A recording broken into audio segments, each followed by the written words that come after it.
Au nom du Père, et du Fils, et du Saint-Esprit. Amen. La paix de Jésus soit dans votre maison, j'espère que vous allez bien. Le matin, ça pique un peu. Le froid est là. Justement, à propos de froid, j'aimerais faire souhaiter la bienvenue aux abonnés là, qui sont arrivés. Bienvenue à vous, de la part des amis de Sainte-Marie-Madeleine, mais aussi de la mienne, j'en fais partie. Et je ne suis pas le porte-parole des amis de Sainte-Marie-Madeleine, précision importante, qui n'en ont pas. Nous sommes juste les amis de Sainte-Marie-Madeleine, nous sommes un groupe dont nous sommes tout simplement un groupe de prière. Nous prions régulièrement pour celles et ceux qui souffrent, nous avons une union de prière. Et nous ne sommes pas une association, pas une congrégation, pas une communauté, on ne vit pas ensemble. Et on est à des distances assez éloignées, certains sont plus proches, mais c'est vraiment nous prions avec Sainte Marie-Madeleine pour toutes celles et ceux pour qui nous prions. Voilà. Donc si vous avez des personnes à nous confier en prière, sachant que nous ne mettons pas d'intention dans nos prières, nous ne communiquons pas sur les affections des gens, sur les soucis des gens, eh bien vous pouvez envoyer un courrier à ami-marie-madeleine@gmail.com et à la grâce de Jésus, selon ta volonté, bien-aimé Jésus, nous prierons pour la personne que vous nous indiquez en nous donnant son prénom, pas son nom, son prénom. Voilà, que la personne ait été baptisée, c'est très bien, c'est formidable, merci Jésus pour ton saint baptême, mais si ça n'est pas le cas, nous prions aussi pour la personne, bien sûr. Voilà, donc petite précision, et les amis de Sainte-Marie-Madeleine se sont constitués dans la prière, le chant, la louange. Et moi, j'ai eu un rêve où j'ai vu Sainte-Marie-Madeleine en 2016. Merci Jésus par ta grâce. Alléluia. Merci Sainte-Marie-Madeleine. J'en parle dans une vidéo, peut-être assez ancienne, lors d'une interview. Si vous voulez aller la voir, elle est disponible. Et donc, ce matin, nous sommes dimanche, nous nous préparons à aller à la Sainte Messe. Enfin, quand je dis nous, c'est tous les catholiques. Ce matin, je vais à la Sainte Messe avec Arlette, la doyenne des amis de Sainte-Marie-Madeleine. Et je voulais en profiter pour répondre un petit peu à un futur baptisé qui intervient régulièrement dans les commentaires par des questions très précises, très pertinentes. Merci Nicolas, pour ne pas le nommer. Et c'est une réponse qui, comme je le dis souvent, les questions sont intéressantes parce qu'elles peuvent servir à d'autres personnes. Non pas que j'ai réponse à tout. Je le dis régulièrement, Jésus, bien-aimé, tu es le seul enseignant, alléluia, notre seul enseignant, le seul enseignant véritable, car tu nous enseignes, mais en plus, tu nous enlèves les blocages qui nous permettent qui nous empêchent de comprendre. Donc, il n'y a que toi, Jésus, notre seul maître, qui puisse le faire. Merci Jésus, alléluia. Mais justement, à propos de blocage, quand régulièrement, vous l'avez vu, je traite de la parole du jour, je lis la parole du jour, merci Jésus, la parole de l'évangile, du Saint Évangile, qui est quadriforme, en 4 formes, Saint Jean, Saint Marc, Saint Luc, Saint Matthieu. Et cet évangile, eh bien, la parole, ça vous le savez, je pense, moi je vous le répète souvent, mais il faut essayer de comprendre le contexte. C'est pas moi qui l'ai inventé, ce sont les exégètes qui le disent. Les exégètes, c'est ceux qui recherchent le sens de la Sainte Écriture, de la Sainte Bible. Et ils nous invitent sans cesse à rechercher le contexte pour comprendre la parole de Jésus, car, bien-aimé Jésus, tu es venu dans un contexte. Tu es venu dans un contexte et plus nous comprenons le contexte, mieux nous comprenons la parole. Car Jésus, c'est l'incarnation. Il est venu s'incarner, c'est Dieu qui s'est fait homme. Donc il parle aux gens à l'époque avec les codes de l'époque. Ce qui ne veut pas dire que la parole est périmée. La parole de Jésus, elle est de toute éternité, elle est parole de Dieu, elle traverse tous les siècles. Mais nous avons été dotés d'un discernement, d'une intelligence, d'une compréhension. Il nous faut la faire travailler pour comprendre que veut dire Jésus à l'époque, et ainsi nous pouvons le comprendre à notre époque. C'est ce qui s'est fait dans tous les siècles et qui continuera ainsi. Merci Jésus, jusqu'à la fin des temps. C'est très important. Ça, c'est un premier aspect. Et puis un aspect plus particulier, c'est, comme le dit la parole elle-même, la lettre tue et le verbe vivifie. C'est-à-dire que nous, pour bien comprendre la parole, il nous faut ne pas la prendre au pied de la lettre. C'est très très important, au pied de la lettre. Des fois, il faut prendre la parole très concrètement. Par exemple, quand Jésus bien-aimé, tu nous dis ne jugez pas. Parce que si vous jugez, vous serez jugé à la mesure dont vous jugez. Pour ça, on peut le prendre au pied de la lettre et en même temps non, parce que juger, alors il y en a certains, et certains peuvent dire, et avec raison, mais alors si on ne peut plus s'exprimer sur une situation, on ne parle plus. Et c'est pas fou comme réponse. Voilà. Prendre au pied de la lettre, ça voudrait dire, sans discernement, on ne parle plus, parce qu'on ne parle plus des gens, on ne parle plus des situations, on ne parle plus rien, parce que c'est jugé. Non. Il y a des nuances. Et c'est la nuance qu'il faut comprendre. La parole de Jésus, qui est Dieu, la parole de Dieu, elle est intelligente, elle est puissante, elle est la vie.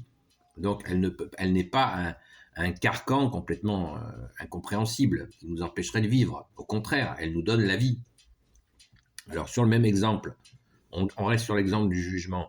Jésus nous a donné 4 interdits d'amour, il me semble, et mais ce sont des interdits, mais des interdits d'amour pour notre bien, pas des interdits pour nous bloquer. Non, Jésus nous donne des interdits d'amour pour que nous portions du fruit, pour que nous ne soyons pas coincés par des attitudes qui nous mèneraient dans des impasses.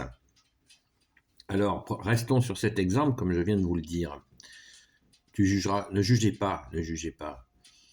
Eh bien, il y a une différence entre juger, par exemple quand on parle de quelqu'un, de le juger et de décrire les faits. Voilà, il se passe ça. Bon, voilà. C'est pas la même chose de dire, il se passe ça avec cette personne, bon, j'ai en contact avec cette personne, ça se passe comme ça.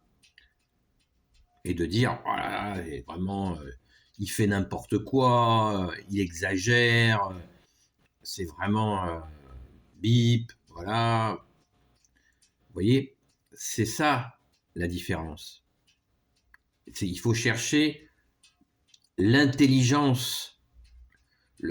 On est bien d'accord que la parole de Dieu, c'est une intelligence supérieure, supérieure, puisqu'elle est de Dieu.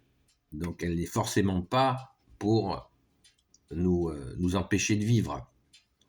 Vous voyez, moi j'aime bien le mot, dire, quand par exemple, dans un moteur, pour regarder s'il y a de l'huile, il y en a une jauge, ou même dans une cuve, quelle qu'elle soit, pour en mesurer quand on ne voit pas le liquide, on met une tige, on la ressort et on voit la quantité de liquide qu'il y a. C'est ce qui se passe dans les moteurs avec la jauge. On ne juge pas, mais on peut jauger, on peut évaluer, simplement d'écrire, sinon il n'y a plus de discussion possible. Voilà un exemple tout simple que la parole, un exemple tout simple où on voit que si la parole est utilisée d'une façon en mode au pied de la lettre, eh bien, on ne comprendra pas. On va commencer à assécher la parole par une mauvaise compréhension et on sera à côté. Voilà, tout simplement. Donc, il faut faire, sur beaucoup de sujets, il faut faire très attention. Et c'est d'ailleurs ce qui est très délicat dans les discussions avec les personnes qui sont soit évangélistes, soit protestants, sachant qu'ils font partie de la même fédération, car ils ont souvent, pas tous bien sûr, mais une compréhension au pied de la lettre. Par exemple, ils lisent dans la Bible ils traduisent à certains moments qu'il est interdit de danser, et ils en font une règle, sans comprendre ce que cela veut dire. Même j'en ai discuté avec un dernièrement, il me disait que c'était interdit de fumer dans la Bible. Alors, je ne sais pas où il a trouvé ça, parce que la cigarette n'existait pas. Mais vous voyez, le type de déviance au pied de la lettre, c'est un peu ce que nous explique notre bien-aimé Jésus, un peu même beaucoup, merci Jésus, quand Jésus fait des miracles le jour du sabbat. Dans le contexte, donc on étudie le contexte, les Juifs faisaient le sabbat, donc dans le samedi, jour où ils ne faisaient rien du tout. Ils n'avaient rien le droit de faire. Et Jésus va à la synagogue et fait des miracles. Et il lui est reproché par les gens qui s'occupaient de la religion d'oser profaner le sabbat en faisant des miracles, c'est-à-dire faire quelque chose. Vous voyez, les gars, ils étaient au pied de la lettre. Il fallait respecter, ils voulaient que les gens respectent. Bon, ils faisaient plus ça aussi pour provoquer Jésus, mais c'est certain que la base, c'était celle-là. On ne fait rien le jour du sabbat. Même quelqu'un qui est en train de mourir, tu ne le touches pas parce que c'est le sabbat. Et Jésus leur dit, ton fils tombe dans un puits, le jour du sabbat, tu attends le lendemain pour aller le sortir du puits. C'est sérieux, quoi.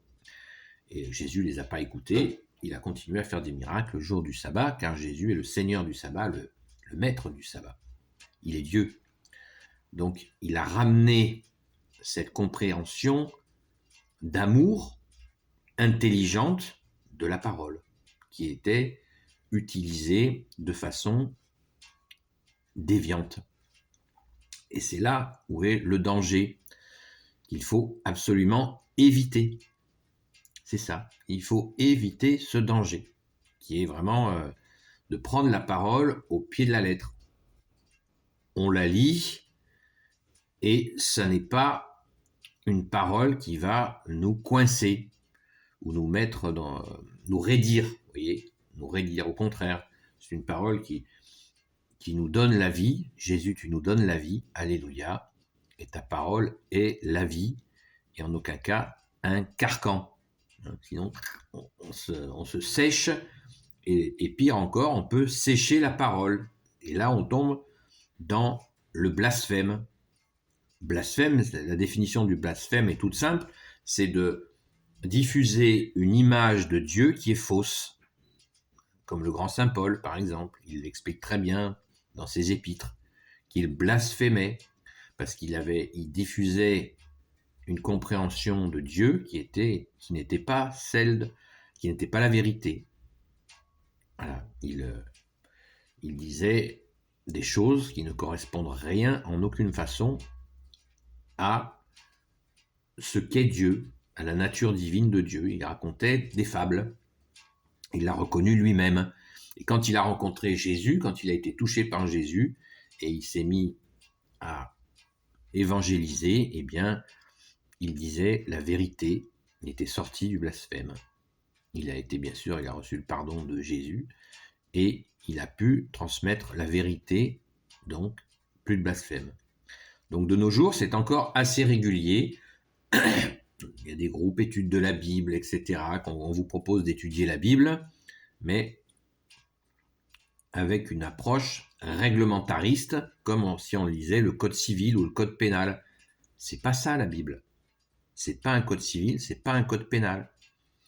C'est vraiment une intelligence supérieure à laquelle nous sommes invités à accéder. On n'a pas besoin d'avoir Bac plus 5 pour le comprendre. C'est à la portée d'énormément de tout le monde, de ceux qui le souhaitent surtout, parce que ça s'adresse à l'intelligence du cœur.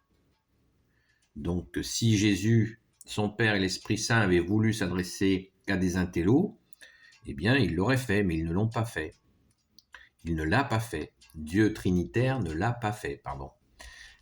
Donc il s'adresse à notre intelligence du cœur, à notre esprit, afin que nous puissions comprendre.